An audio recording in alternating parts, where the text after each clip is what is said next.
C'est le chapiteau de la Cité de l'Union africaine qui a été choisi pour contenir ce nombre impressionnant des députés nationaux et personnalités politiques qui ont répondu favorablement à l'appel du président de la République pour la composition de l'Union sacrée de la nation. Ils étaient à 309, ces élus du peuple rassemblés ce dimanche dans ce cadre féerique de la Cité de l'Union africaine à l'invitation du chef de l'État. Lors de son entrée, le garant de la nation a eu droit à une standing ovation.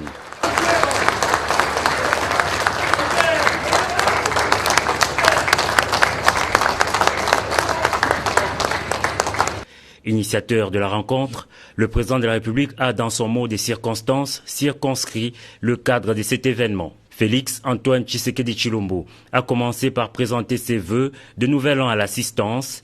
Il a par la suite expliqué la vision qu'il porte de l'Union sacrée de la nation. Nous sommes à un tournant décisif de l'histoire de notre pays et cette histoire commence maintenant à s'écrire sur une autre page.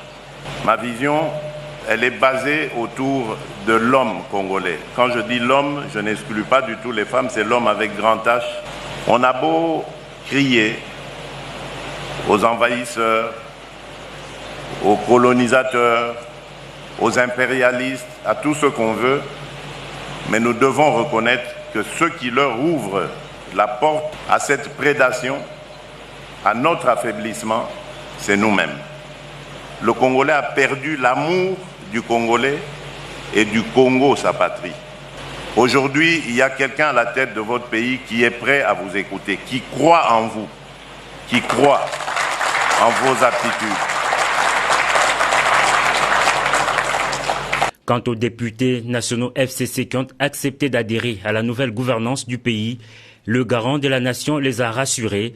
Vous n'avez pas trahi, a-t-il dit. Là, je m'adresse principalement à nos frères et sœurs, honorables députés venus du FCC. Je voulais vous dire, surtout à vous, ne vous sentez pas du tout gênés parce qu'on vous chante à longueur de journée que vous avez trahi.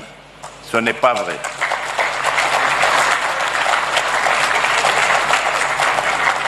Au contraire, soyez fiers de vous parce que vos familles, vos électeurs sont fiers de vous. Vous les avez honorés. Vous n'avez trahi personne parce que vous n'avez pas transformé vos engagements politiques. Vous n'avez pas quitté un parti politique pour entrer dans un autre.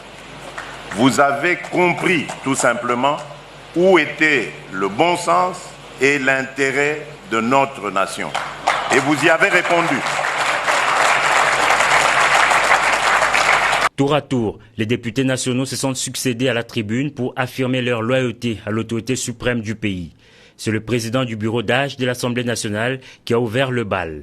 Ensuite, ont défilé les représentants des partis et regroupements politiques, toutes tendances confondues.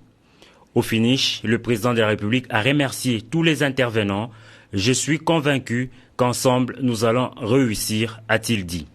Il faut rappeler que cette rencontre, la première du genre avec les députés nationaux désormais membres de l'Union sacrée, se tient à quelques heures de la convocation à l'Assemblée nationale d'une session extraordinaire aux grands enjeux.